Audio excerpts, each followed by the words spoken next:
ஹிந்தில எல்லாத்தையும் அதிகமா கன்ஃபியூஸ் பண்ணக்கூடிய ப்ரொனவுனை தான் இன்னைக்கு நம்ம பார்க்க போறோம். நம்ம லாங்குவேஜ்ல அத பிரதி பெயர் சொல் அப்படின்னு தான் சொல்லுவோம். பிரதி பெயர் சொல் அப்படின்னா நான், நாங்கள், நீ, நீங்கள், எனக்கு, என்னுடைய இந்த மாதிரி வார்த்தைகளை ஹிந்தில எப்படி சொல்றதா இன்னைக்கு நம்ம பார்க்க போறோம். வீடியோக்குள்ள போயிடலாமா?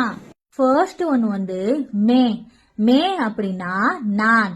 மே அப்படின்னா நான். எங்கெல்லாம் உங்களை பத்தி சொல்றீங்களோ அந்த இடத்துலலாம் மே அப்படிங்கிற ஒரு வார்த்தை யூஸ் பண்ணுவோம்.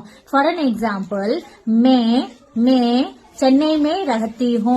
மே சென்னை மே ரகத்தி ஹூ. நான் சென்னையில வசிக்கிறேன். செகண்ட் ஒன்னு மேரா.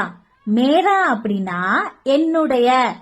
ஃபார் அன் எக்ஸாம்பிள், என்னுடைய பெயர். என்னுடைய பெயர் வினோதினி. मेरा नाम विनोदिनी है.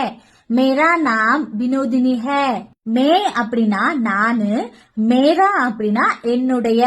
நெக்ஸ்ட் ஒன் முஜே. முஜே முஜே அப்படின்னா எனக்கு. எனக்கு. ஃபார் அன் எக்ஸாம்பிள், எனக்கு பிடிக்கும், எனக்கு தெரியும், இப்படிலாம் நம்ம தமிழ்ல சொல்லுவோம் இல்லைங்களா? அதே மாதிரிதான் முஜே.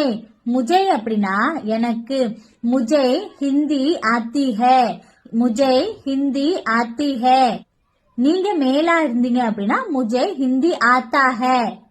முஜே ஹிந்தி ஆத்தா ஹே, முஜே ஹிந்தி ஆத்தி ஹே மீன்ஸ் எனக்கு ஹிந்தி தெரியும். நெக்ஸ்ட் தும். தும். தும் அப்படின்னா நீ.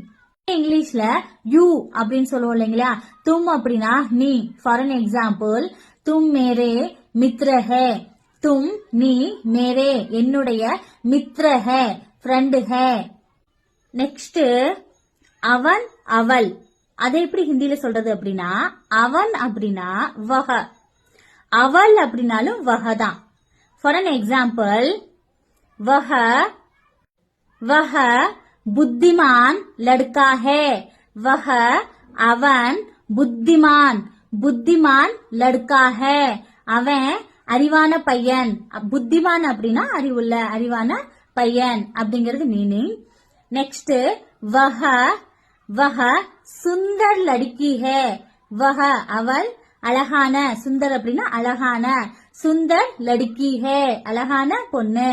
இப்ப உங்களுக்கு ஒரு क्वेश्चन, உங்களுடைய பெயர் என்ன அப்படின்னு மறந்துடாம கமெண்ட் பாக்ஸ்ல கமெண்ட் பண்ணிட்டு போங்க. வீடியோ பிடிச்சிருந்துச்சுன்னா நம்ம பேச்ச மறந்துடாம ஃபாலோ பண்ணிக்கோங்க. பாய்.